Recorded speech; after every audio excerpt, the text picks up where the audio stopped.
بہت شکریہ آپ نے وقت دیا. میں ذرا ڈفرینٹ آپ سے بات کرنا چاہ رہا ہوں. آپ کی پارٹی کو وزارت عظمیٰ بھی مل گئی, پنجاب کی وزارت اعلیٰ بھی مل گئی, سندھ اور بلوچستان کے گورنر بھی مل رہے ہیں,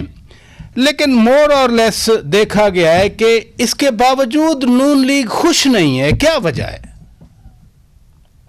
نہیں, نون لیگ خوش ہے الحمدللہ. پنجاب کے عوام نے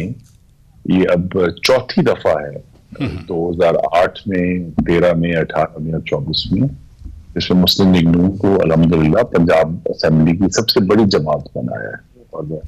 2013 میں تو ایک ریکارڈ اکثریت بھی ملی, اور اس وقت خوش بھی تھے, خوشی نظر بھی آتی تھی. نہیں, خوشی دیکھیں یہ ایک عجیب بات ہے, اور عوام کا مینڈیٹ سر, عوام کی رائے سب پر جو ہے وہ مقدم ہے کہ تمام جو صوبائی حکومتیں ہیں وہ سٹیبل ہیں, ان کے پاس اچھی میجورٹی ہے, وہ چل سکتی ہیں. لیکن سارا جو ناخوشی ہے وہ کہتے ہیں کہ موسم بہار آنے کے باوجود وفاق میں ایک مشکل کا سامنا ہے, اور وہ یہ ہے, میں آپ کو اس کی حقیقت میں ایگزیکٹلی خان صاحب میں بھی یہی جاننا چاہ رہا ہوں کہ جو آنے والے حالات ہیں, جو چیلنجز ہیں, انہی کا پریشر ہے, پریشانی ہے, کنسرنز ہیں. میں آپ کو ایک طالب علم کی حیثیت سے, اور اللہ تعالیٰ نے موقع دیا ہے پارلیمان میں, اور خاص طور پہ جو پچھلے پی ڈی ایم کی حکومت کے 16 ماہ تھے, تو پاکستان کی جو حاکمیت کی خرابیاں ہیں اور ہمارے جو خارجہ پالیسی کی جو میں کہوں گا مس سٹیپس ہیں, وہ سب کے سب اکٹھے ہو کر ان 16 ماہ میں ہمارے سامنے عفریت بن کر کھڑے رہے. اس میں پہلا جو ایشو تھا وہ یہ تھا کہ پاکستان میں جب سے امریکہ کا انخلا ہوا ہے افغانستان سے, پاکستان کا جو فورن ایکسچینج اکاؤنٹ ہے جو کبھی بھی مضبوط نہیں رہا, لیکن اب وہ بالکل ایک خطرے کی گھنٹی ہر وقت بجاتا رہا. اور اس کے بعد ہمارے جو میں نے کہا کہ تاریخی طور پہ ہماری حاکمیت کی غلطیاں, جو ہمارا ایک روٹین تھی خاص طور پہ 80 کی دہائی سے, کہ جب بھی پاکستان کو مالی مشکل آئی تو ہم نے ہمارے مشرق وسطیٰ میں ہمارے دوست ہیں ان سے رجوع کیا, ان کی طرف سے ہمیں کچھ سپورٹ مل گئی اور ہم نے اپنا ملک اور آگے چلا دیا. اب ہر چیز میں تبدیلی آ گئی. امریکہ اور مغرب میں وہ پاکستان کے لیے وہ ہمدردی کا عنصر نہیں, کیونکہ اب وہ یہاں موجود نہیں, اور مشرق وسطیٰ میں ایک نئی نسل جو ہے وہ اب معاملات کے کنٹرول میں ہے, جو کہ جن کا پاکستان سے اس طرح کا قلبی اور جذباتی تعلق نہیں ہے, وہ اس کو ایک دوسرے ملک کی حیثیت سے دیکھتے ہیں. تو لہٰذا ہمیں اب وہ جو ریڈی بیل آؤٹس تھے فراجہ صاحب, وہ اب اویلیبل نہیں. اور جب ریڈی بیل آؤٹس اویلیبل نہیں ہے,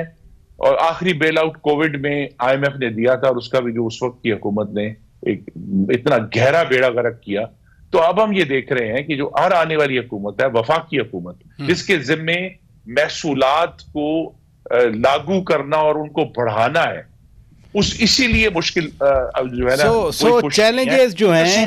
آنے والے خرچ کرتے ہیں یہاں, جبکہ ہمارے سامنے محصولات کا ریز کرنا ہے, ٹیکسیشن ہے, فورن پالیسی ہے, ڈیفنس ہے, صوبوں کو ساتھ لے کر چلنے کا معاملہ بھی ہے. سو چیلنجز اتنے زیادہ نظر آ رہے ہیں کہ ایک کنسرن ہے, لیکن ساتھ ساتھ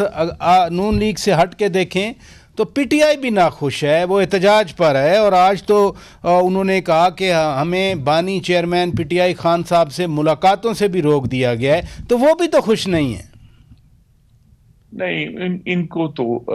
میں بڑے ادب سے کہوں گا, لیکن فاشسٹ کو خوش نہیں کیا جا سکتا. ان کے ساتھ مفاہمت جو ہے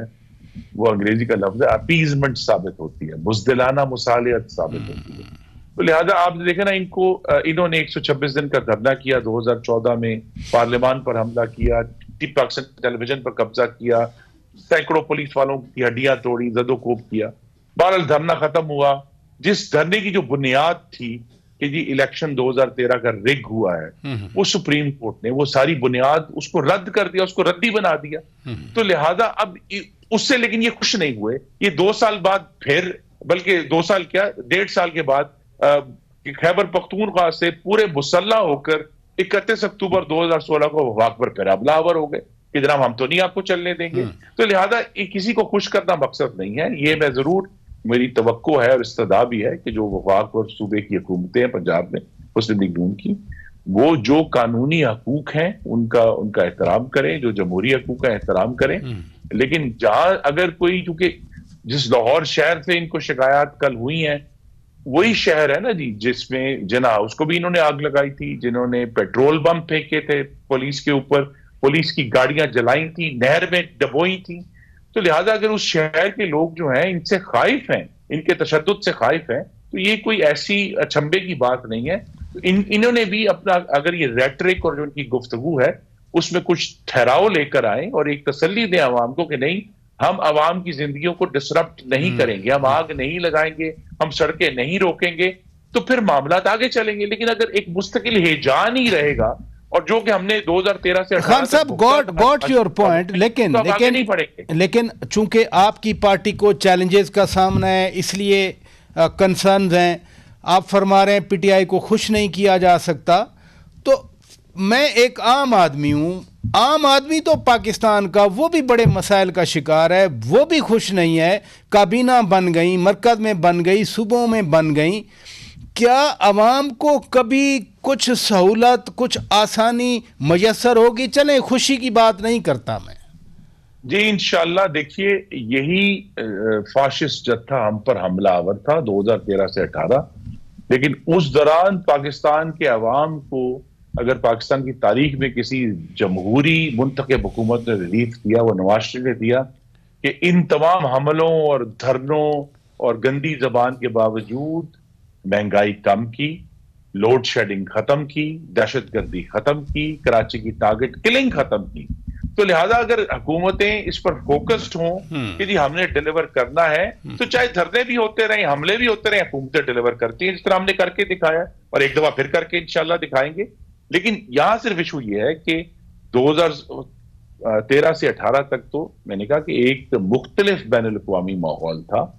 اب ایک مختلف بین الاقوامی ماحول ہے. یہ بات بالکل درست ہے، یہ بات بالکل درست ہے. اور ویسے بھی گلوبل ری الائنمنٹس ہو رہی ہیں، پتہ نہیں کل کو کیسا وقت آئے گا. آپ چونکہ فائنینشیل میٹرز کو بھی بڑا اچھا سمجھتے ہیں، ایکسپرٹیز ہے آپ کی، ٹریڈ منسٹر بھی آپ رہے ہیں. IMF کا وفد آ رہا ہے، اب ہمارے حالات آپ کے سامنے ہیں، ان کے بھی سامنے ہیں، ان کو خط بھی لکھا ہے بانی پی ٹی آئی خان صاحب نے. تو ان حالات میں آپ سمجھتے ہیں کہ معاملات IMF کے ساتھ آگے بڑھ جائیں گے، پاکستان جو چاہ رہا ہے وہ مل جائے گا؟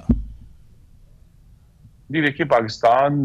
کی حکومت کے سامنے، شہباز شریف صاحب کے سامنے، نئے جو وزیر خزانہ ہیں اورنگزیب صاحب، ان کے سامنے چیلنج یہ ہے کہ انہوں نے کس طرح پاکستان کے غریب ہمارے بھائی اور بہنیں ہیں ان کے اوپر مزید بوجھ ڈالے بغیر